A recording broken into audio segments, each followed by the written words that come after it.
Good morning, good afternoon, fifth grade, whenever you're watching this.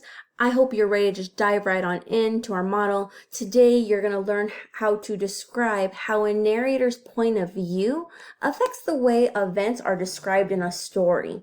So we're going to analyze this poem together, 35 to 18. This is on page 99 of the crossover.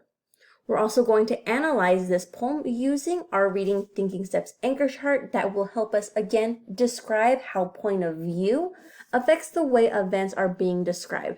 So let's jump right on in.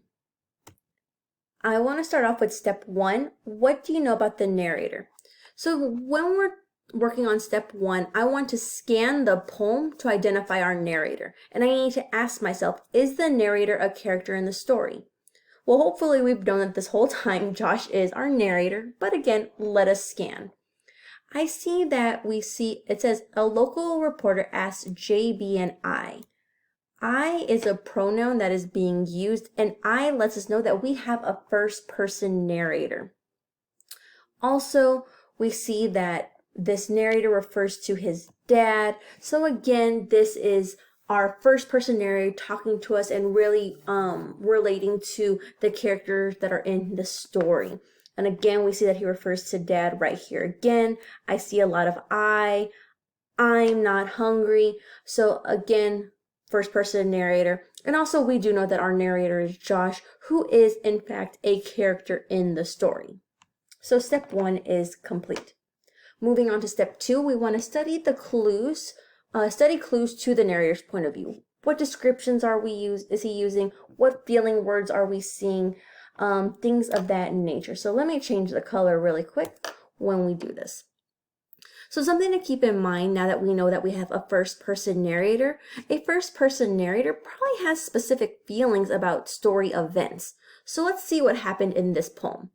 So the title 35 to 18 shows that Josh's team won. So we would expect Josh to be excited. However, if we come to the bottom, he says that he tells his dad, I'm not hungry, plus I have a lot of homework, even though he skipped lunch today and he finished his homework during halftime. So right here, Josh is lying. He's, again, saying no to celebrating. And so right now, Josh's point of view is basically him saying that he's just not, we could tell that Josh's point of view is him not wanting to celebrate. He seems not interested in celebrating his big win, and definitely something seems very off because, again, he is lying right now to his dad. So step 2 is complete. Now, going on into step 3, and again, I'll just pick another color, we want to think about how the narrator's point of view affects the way these events are being described. So what is focused on, what language is used, and also something to think about, how might someone else describe them?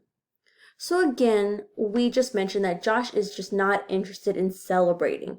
If you can tell, he talks about how a local reporter asked JB and I how we got so good. We see that he describes his dad's reaction. Dad screams from behind us, they learned from the man. But we don't know how Josh feels. Because again, he's avoiding celebrating after the game. He seems to be hiding something with all these lies that are happening right here in this story. And so it's very suspicious. And we hope that Josh is doing okay, but what is he hiding? What is he worried about? And something that we can assume is that, based on how things have been going with his dad and his dad's health, maybe his dad's health is on his mind. We don't know.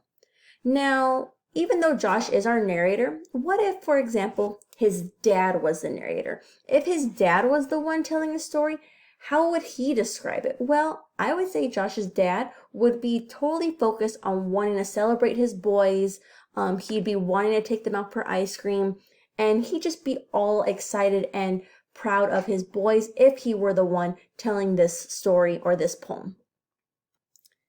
So now that we've finished step 3, I want to review our steps one more time to review what we got when we described how a point of view affects the way events are described. So step 1, we identified that we had a first person narrator who is Josh, and again we know that Josh is a main character in the story.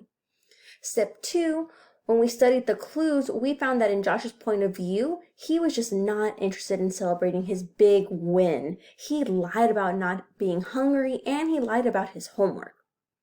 Going on to step 3, thinking about how his point of view actually affects the events that are described. Well, like we said, he should technically, like we would assume that he should be excited, but because he's lying, we can sense that, he seems to be hiding something. Something's definitely off. Now, if his dad was the narrator, his dad would be talking about celebrating his boy's big win. He wouldn't even be worried. Now, keep in mind, his dad was just an example that I used. You could have easily thought about this in the point of view of JB or someone else, but his dad was just the easiest person I could pick. So I hope analyzing this poem together and using our reading thinking steps anchor chart helped you describe how the point of view affects the way events are described. You will be getting more practice in a moment, so let's get started.